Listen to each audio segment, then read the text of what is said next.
I'm a big fan of writing fantasy, primarily because when I was a kid I liked nothing better than reading it.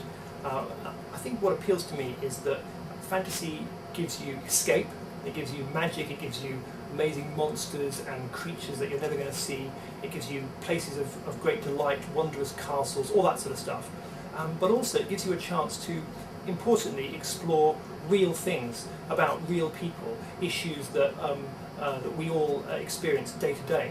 And a really good fantasy book is one which allows you to escape, gives you these magical places, wondrous creatures, but also somehow gives you a message about the human heart and the human condition. If you can do both those things, then you get a pretty special book. Well, I've been very excited to write Bob Choi's last job and to contribute it to this dragon book. It's something quite different from anything I've done before. I was contacted by the editors who asked me to write something about dragons, and that was it. I had no more clue than that. So I went away and I sat down and I thought about it, and for quite a long time I've been interested in Chinese dragons. And the tradition over there is that dragons have quite amazing magic powers, and they're able to look like humans. And when they look like humans, they can mingle with ordinary people, and no one knows that they're there. So I decided to do something about that, and I thought I'll make it interesting by putting this story in the modern period, or at least in a big city, a big urban environment. So I had my dragon.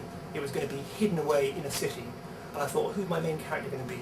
It would be this guy called Bob Choi, who is a slightly tired, down-at-heel detective, dragon hunter type guy with a big raincoat and various weapons hidden in his clothes. And he has to go out and track down these dragons because although they spend most of their time just getting on with quite boring things behind the surface of society, every now and again they revert to type and go and eat people. So a dragon has just eaten somebody, and Bob Choi is looking for this dragon, trying to find out who it is, and then to try and kill them. And this short story is what happens to him. Bob Choi is quite an interesting character. He's something I've never done before.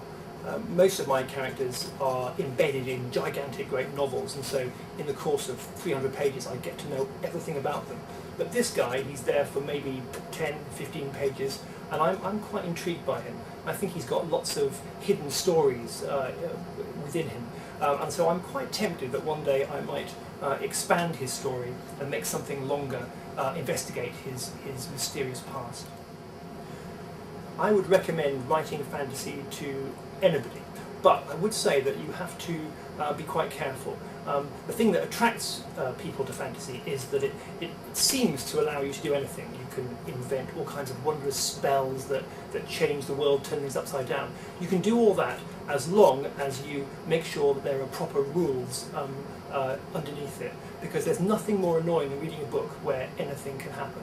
If a reader thinks that the fantasy is just kind of made up and can go anywhere, then they start to get a bit bored with it. So first of all, get some good rules together, and once you've got those in place, you can go anywhere you like.